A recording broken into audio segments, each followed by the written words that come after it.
কুমিল্লার বুড়িচং উপজেলায় প্রায় শতাধিক পরিবারের মাঝে ধানের চারা, টিন ও নগদ অর্থ বিতরণ করেছে বাংলাদেশ সেনাবাহিনীর ৩৩ পদাতিক ডিভিশন। এ সময় প্রধান অতিথি হিসেবে উপস্থিত থেকে এসব বিতরণ করেন ৩৩ পদাতিক ডিভিশনের GOC major general Mohammad Jahangir Alam. রবিবার ১৫ই আগস্ট বেলা ১১টায় বুড়িচং উপজেলার ভরাসার বাজার সংলগ্ন দরগা বাড়ির সামনে বন্যার ক্ষতিগ্রস্ত ৮০ জন কৃষকের মাঝে BR-22 ও কাটারিভোগ জাতের ধানের চারা বিতরণ করা হয়। একজনকে ৩০% পরিমাণ জমিতে ধান চাষ করার মতো ধানের চারা বিতরণ করা হয়। এছাড়া তাদের মাঝে নগদ অর্থ বিতরণ করা হয়। পরে ইছাপুর ও বুড়িচং উপজেলা পরিষদ প্রাঙ্গণে ঘর নির্মাণের জন্য বন্যায় ক্ষতিগ্রস্ত ১৮টি পরিবারের মাঝে টিন ও নগদ অর্থ বিতরণ করা হয়। উপজেলা এলাকায় খুঁজে খুঁজে প্রকৃত ক্ষতিগ্রস্ত অসহায় মানুষের মাঝে ধানের চারা ও ঘর নির্মাণের জন্য টিন বিতরণ করা হয়।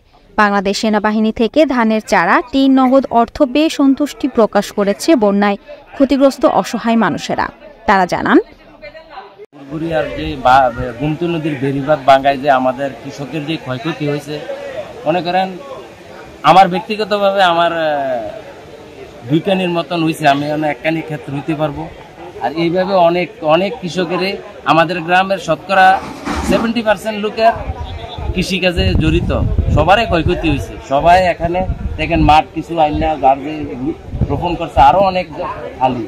ওই পাশে আমাদের রাস্তার ওই পাশে আরো জমিন আছে, ওই জমিনগুলো এখনো খালি রয়ে গেছে।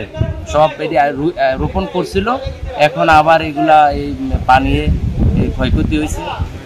যদি সরকারি অনুদান দেয় তাহলে ওই মাঠটা আমরা রোপণ করতে পারবো। তাও যে 50 জমির বীজ আমরা পাইছি সেনাবাহিনীর মাধ্যমে, তারা দেওয়াতে আমরা অনেক উপকৃত হয়েছি, তাদেরকে আমরা অনেক অনেক ধন্যবাদ জানাচ্ছি।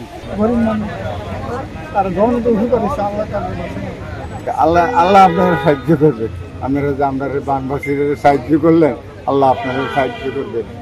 এই আপনার দুর্দিনে যে আপনারা আমরা পাশে দাঁড়াইছেন, হাজার শুকরিয়া আপনার আল্লাহ।